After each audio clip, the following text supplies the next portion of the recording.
I'm 99 years old. I say that out loud sometimes, just to hear how it sounds, because it still doesn't feel real. And because there aren't many people left to say it to. At this age, every morning feels borrowed, not stolen, just quietly borrowed, like time knows I won't be keeping it long. I'm sitting by a window as I say this. Same window I've been sitting by for years now. The light comes in softer than it used to, or maybe my eyes are just tired. Most things feel softer now.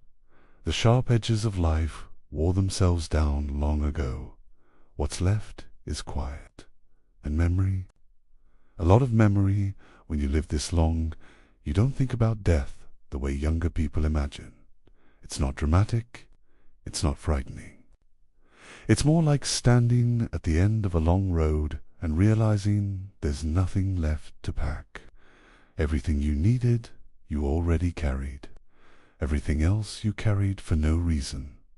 I didn't always understand that. For most of my life, I thought what mattered was staying busy, staying useful, staying impressive enough that people wouldn't look too closely at the parts of me that felt uncertain. I grew up in a time when men weren't taught to look inward. You built things. You earned money. You kept your word. You didn't complain. That was the deal. In my 20s, I was restless, full of energy, full of plans, full of that dangerous belief that time was generous. I worked hard and I was proud of it. Long hours didn't scare me. They made me feel important. Like I was becoming someone solid. I married young, a good woman, patient, quieter than me. She had a way of waiting without making you feel rushed. I mistook that for endless patience. I assumed she'd always be there, just slightly behind me, holding things together while I chased whatever came next.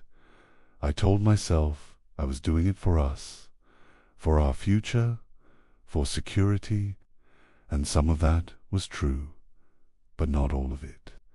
Some of it was just me wanting to feel needed by the world. We had children, 2 of them. I remember holding them as babies, feeling something open up in my chest that I didn't have words for. I also remember putting them down and walking back to my desk, back to work, back to what I thought mattered. I didn't miss everything. That's what makes it complicated. I was there sometimes. I went to school events when I could. I fixed things around the house. I paid for what they needed. From the outside, it looked like a good life. A responsible life, but presence isn't the same as being there. What I missed wasn't loud. It didn't announce itself. It was small moments, dinner conversations that went on without me, bedtime routines my wife handled alone, stories my children stopped telling me because I looked distracted when they did. I thought there would be time later. That's the lie we all believe. Later becomes a place you never quite arrive at. In my 40s, I was successful by the standards that mattered back then. People respected me. I had a reputation. I liked hearing my name spoken with approval. I didn't notice how quiet my house had become, or maybe I noticed and didn't know what to do about it. My wife aged faster than I did, or maybe I just didn't look closely enough. She carried more than she said. She always did. Love can be like that. It absorbs weight silently. We grew polite with each other, comfortable. We stopped asking questions that might change the rhythm of our days. I thought stability was the same thing as happiness. It's not. It's just easier to maintain by the Time I realized something was missing. I didn't know how to name it without sounding ungrateful. So I stayed quiet, and so did she. The years moved on the way they do. Children grew up, they moved away. Phone calls became shorter, visits became scheduled. I told myself that was just life unfolding, and it was. But unfolding doesn't mean it doesn't hurt. The turning point didn't come with drama. It never does. My wife got sick. Not suddenly, slowly. A long, careful goodbye stretched over years. I was there more then, sitting beside her, learning how to be still.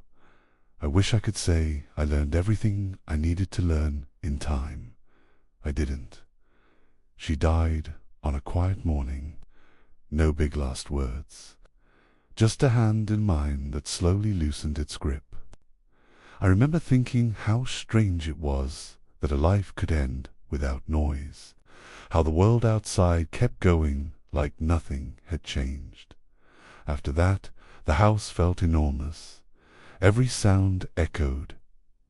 I finally had all the time I used to want, and nowhere. To put it, I tried staying busy again. Old habits don't die easily, but busyness feels different when there's no one waiting for you at the end of the day. The silence doesn't reward effort. It just sits there. My children visited more at first.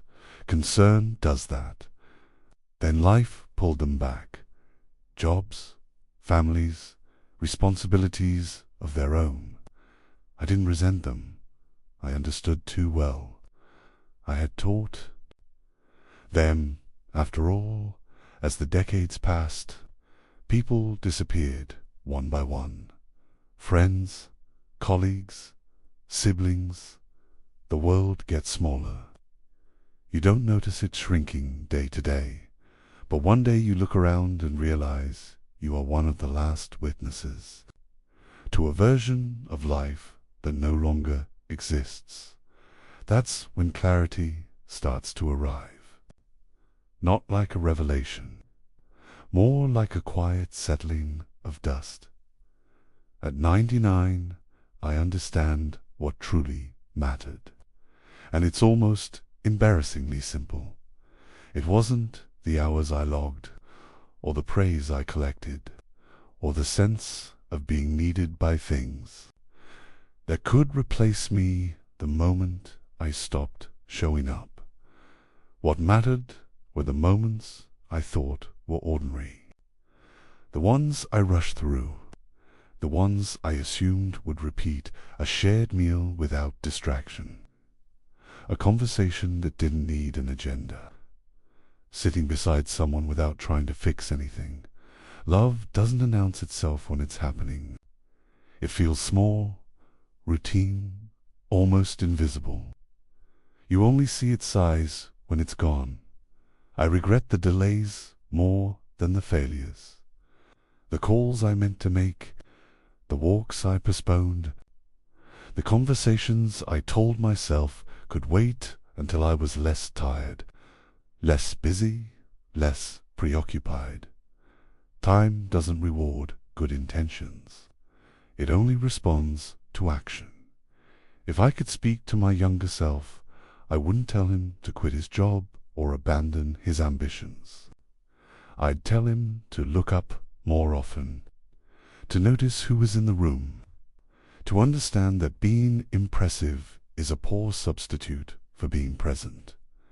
There are things that can't be fixed, years that don't come back, people who don't get another version of you. That's not tragedy. That's just reality. What surprises me most is that, even now, there's gratitude mixed in with the sorrow. I was loved. Not perfectly, but truly, and that counts for something. At the end of life, you don't tally achievements. You remember faces, voices, the way someone said your name when they meant it. I don't have much time left, I know that, but I'm not afraid.